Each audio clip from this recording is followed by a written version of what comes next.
Sudan ni taifa kubwa lililopo kaskazini mashariki mwa Afrika na lenye takriban raia milioni 50. Taifa hili kwa sasa linasambaratika kutokana na mapigano makali yanayotajwa na mashirika ya kimataifa kuwa janga kubwa zaidi la kibinadamu kushuhudiwa duniani tangu kuanza kwa kumbukumbu za majanga ya aina hiyo. Sudan sasa imegawanyika kiuhalisia katika maeneo makuu mawili ya udhibiti. Jeshi la serikali yani SAF linashikilia maeneo ya mashariki, kaskazini na kati ikiwemo ikulu ya mji mkuu wa Khartoum. Wakati kikosi cha wanamgambo wa RSF kikitawala eneo kubwa la magharibi. Mgawanyiko huu unahofiwa kuwa huenda ukawa wa kudumu, jambo linalofanana na lililotokea mwaka 2011 wakati Sudan Kusini ilipojitenga na kuwa taifa huru. Sasa mzizi wa mzozo huu na kugawanyika kwa Sudan unatokea wapi? Ili kuelewa kiini cha vita hivi, ni lazima tutazame muundo wa kijamii wa Sudan. Nchi hii ina utofauti mkubwa wa kitamaduni, ikiwa na zaidi ya makabila na koo 500 tofauti. Hata hivyo, jamii hizi zimegawanyika katika makundi mawili makuu: wale wanaojitambulisha kama Waarabu na wale wanaojitambulisha kama Waafrika weusi wa asili ya kusini mwa jangwa la Sahara. Mgawanyiko huu si wa asili tu, ulichochewa kwa kiasi kikubwa na utawala wa kikoloni wa Waingereza ulioweka matabaka kati ya vitambulisho hivi viwili. Tofauti hizi za kihistoria zimekuwa donda ndugu linalotumiwa na wanasiasa kuchochea uhasama, chuki na mapambano ya silaha hadi leo katika taifa la Sudan. Ili kuelewa zaidi mgogoro unaoendelea hivi sasa katika taifa la Sudan, lazima tuangazie utawala wa Omar al-Bashir ambaye alipanda mbegu ya ubaguzi wakati wa utawala wake. Ifahamike, mtu aliyeziwasha cheche za mzozo wa sasa ni aliyekuwa rais wa kimabavu wa nchi hiyo, Omar al-Bashir, aliyetawala kwa mkono wa chuma kwa miaka 30 tangu mwishoni mwa miaka ya 1980. Omar al-Bashir ambaye anatokea katika kabila la Kiarabu la Sudan alituhumiwa kwa miongo mitatu kupendelea jamii za Kiarabu za kaskazini na zile zilizopo karibu na miji mikuu. Alizipa jamii hizi vyeo vya juu serikalini na jeshini, hatua iliyozalisha mnung'uniko wa chuki kubwa miongoni mwa jamii zisizo za Kiarabu au jamii za Kiafrika zilizopo mbali na kitovu cha nguvu ya kisiasa na kiuchumi. Marginalization hii au ubaguzi wa kimfumo uliweka mazingira ya uasi wa silaha, na mambo yaliharibika kabisa mwaka 2003 wakati makundi ya Kiafrika katika jimbo la magharibi la Darfur yalipoanzisha uasi wa silaha dhidi ya serikali ya Omar al-Bashir iliyotawaliwa na Waarabu. Badala ya kutumia jeshi la kawaida, Bashir alijibu mapigo kwa kuwafadhili na kuwapa silaha wanamgambo wa jamii za wafugaji wa Kiarabu huko Darfur, kundi lililojulikana kama Janjaweed. Nakumbuka wakati huo kulikuwa na migogoro ya hapa na pale ya ardhi na maji kati ya wafugaji hawa wa Kiarabu ambao ndio hawa Janjaweed na wakulima wa Kiafrika, na Bashir alitumia mwanya huo.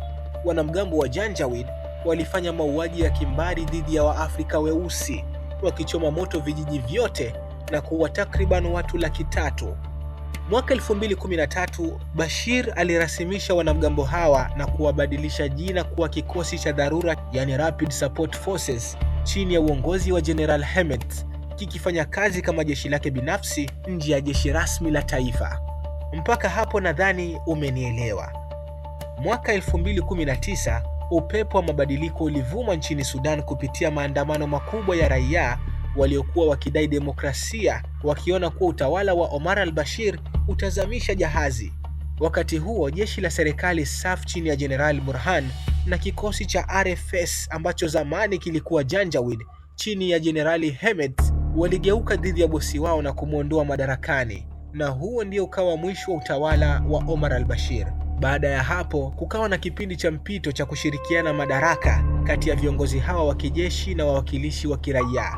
Hata hivyo, ndoto za wananchi wa Sudan za kupata serikali ya kiraia na ya kidemokrasia zilihairishwa ghafla mwaka 2021 wakati Burhan na Hemedti walipoungana tena na kufanya mapinduzi ya kijeshi, wakivunja makubaliano ya kugawanya madaraka na raia. Baada ya majenerali hawa wawili kuondoa raia madarakani, Sudan ikawa mikononi mwa majenerali wawili, Burhan na Hemedti, mmoja wa kikosi cha RSF na mmoja wa kikosi cha SAF. Na hapo mtihani mpya uliibuka: nani anaiongoza nchi? Mapambano ya madaraka yalianza kufutuka chini kwa chini kati ya Jenerali Burhan na Jenerali Hemeti. Kiini kikuu cha utofauti wao kikawa ni mpango wa kukivunja kikosi cha wanamgambo wa RSF na kukiingiza ndani ya jeshi la taifa la SAF. Hatua hii ilitishia ustawi, utajiri na nguvu za kijeshi za Hemeti. Kufikia Aprili mwaka 2023, mivutano ikafikia kilele ambapo majenerali hawa wawili waliamini kuwa njia pekee ya kusuluhisha mgogoro huu ni mmoja kumwangamiza mwenzake kijeshi. Vita vililipuka Khartoum na kusambaa kwa kasi nchi nzima ya Sudan. Athari za vita hivi kwa raia wa kawaida zimekuwa za kutisha mno. Zaidi ya watu milioni 12 wamelazimika kuyahama makazi yao, huku makumi ya maelfu wakipoteza maisha. Hali imekuwa mbaya zaidi huko Darfur ambako RSF inajaribu kuimarisha mamlaka yake. RSF, kikosi kinachoongozwa na Hemeti, kinaripotiwa kufanya mauaji makubwa ya kikabila dhidi ya jamii zisizo za Kiarabu katika miji kama El Geneina na El Fasher, huku wapiganaji wake wakijisifia kwa kuposti video za mauaji hayo mitandaoni. Kumbuka, hii RSF ndo ile Janjaweed ambayo ilifanya mauaji ya kimbari dhidi ya jamii za Wasudan wasio na asili za Kiarabu.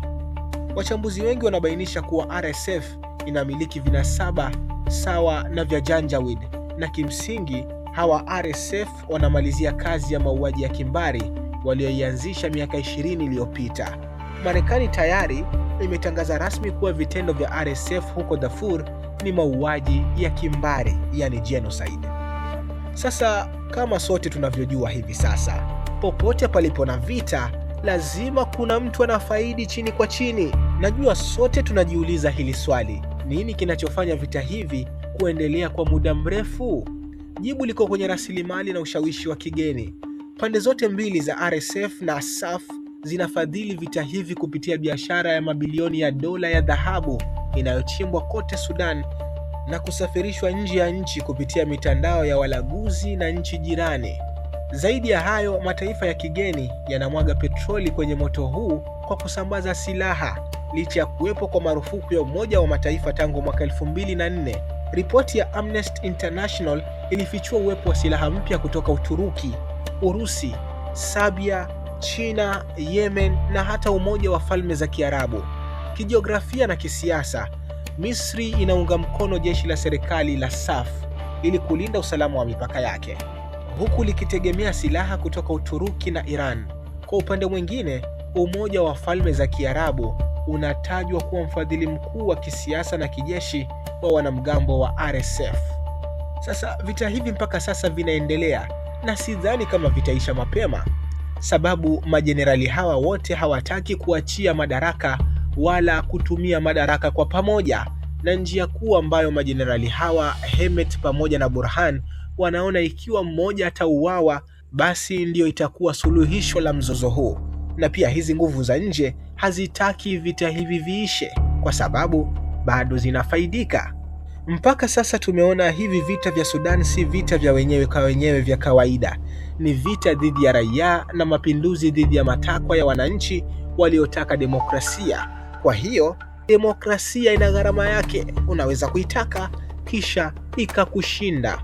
Kwa sasa majenerali hawa Hemeti pamoja na Burhan wameunda serikali mbili pinzani zisizo na uhalali huko Port Sudan na Nyala, huku juhudi zote za amani zikigonga mwamba kwa sababu hakuna upande ulio tayari kuachia maeneo unayoyadhibiti. Sudan inabaki kuwa mateka wa tamaa ya madaraka, huku raia wake wakiendelea kulipa gharama ya juu zaidi. Hii imekuwa simulizi fupi na ya kina kuhusiana na vita vya Sudan. Ukitaka kuelewa kuhusu kitu kingine chochote katika dunia hii, niandikie hapo kwenye comment section, na Albashir TV itahakikisha inachambua kwa kina na kukuandalia makala kama hayo. Albashir TV, dunia na Afrika kwa lugha yetu.